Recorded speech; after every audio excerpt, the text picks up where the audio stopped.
right, so today we're going to talk about an exciting topic, depreciation. I don't think it's that exciting, but I think a lot of new investors aren't really thinking about it. So I really want to make sure you do consider depreciation when you're putting your net property analysis together. And so I asked George Pino, the CEO of Commercial Brokers International here in Los Angeles, and my business partner to come in and really walk us through depreciation and how it works, because I think it's something you really need to have a clear understanding. So George, thank you for coming in. This is an exciting topic, I know, but I think it's a key aspect to what a lot of newer investors really need to have a clear understanding of. Absolutely, and I actually do think it is an exciting topic. One of the things that people don't look at, and as it was explained to me early on, is that money today is worth more than money tomorrow, and that goes back to my old economics class from college. And I think they still believe in it today, so it must be true. But also, before we really delve into this, I do want to make sure that everyone understands we're not giving any tax advice. Everybody's tax situation is a little bit different, but we're trying to help explain the depreciation and how it can benefit you. And that's actually one of the main benefits to investing in real estate, is that you actually get to depreciate the asset itself and offset your income. So, the IRS does allow you to depreciate the building, not the land. So, and by depreciating that, depending on the type of building, multifamily residential type assets, you can depreciate over a 25-year. Commercial is, or 27 and a half years, and commercial is 39 and a half years. And then you have some special asset classes like a gas station, which would be a 15-year depreciation schedule. So, by using these strategies, you can really offset your income and actually put more cash flow in your pocket. Okay. Let's just kind of break it down for them. So let's say I've got a $4 million property, and walk us through how the depreciation will work on that $4 million property. Sure.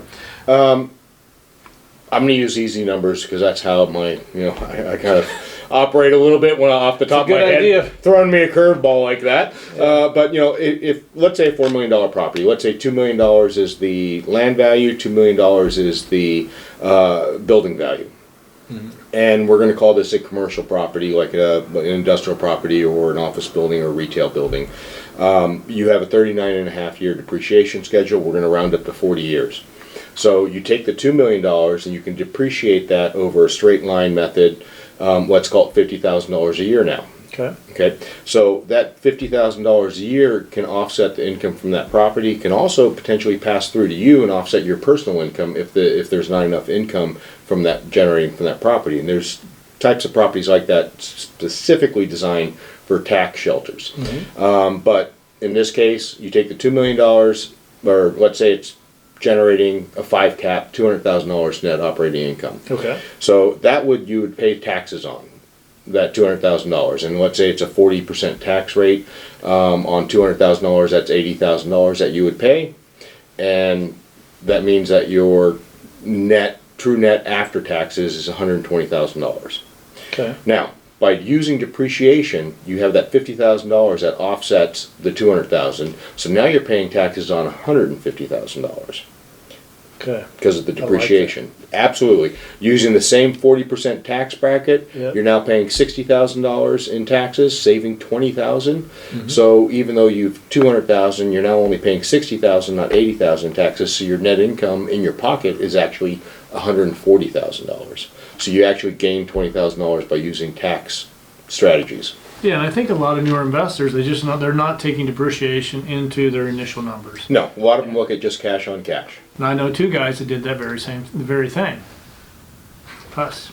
We didn't understand it, so I really want to make sure you don't fall into that like we did. But now, gas stations, you said they depreciate a lot faster?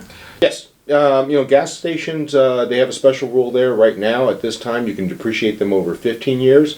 And again, it goes back to what I said earlier.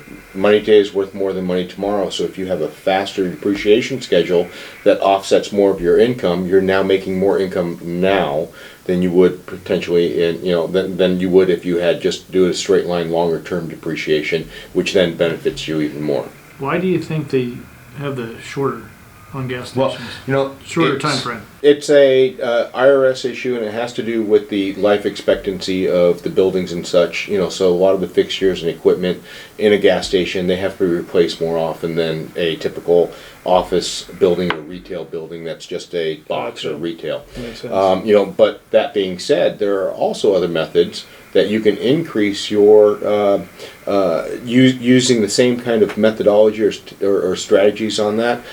Increase your depreciation by perhaps doing a cost segregation analysis, which is where you hire a third-party company to actually segregate all the little assets of the property on the property, like how long is that light switch going to last, the life expectancy, the estimated cost. Yeah, that's a whole different step. And then it can accelerate it. Now you have to pay somebody to do this for you, third party, so that it's fairly expensive, aren't they? a few $1,000s. It actually typically pays itself off if you're planning on holding the property more than 2.5 years. Right. So, and then you get But it's a way to benefits. depreciate it further.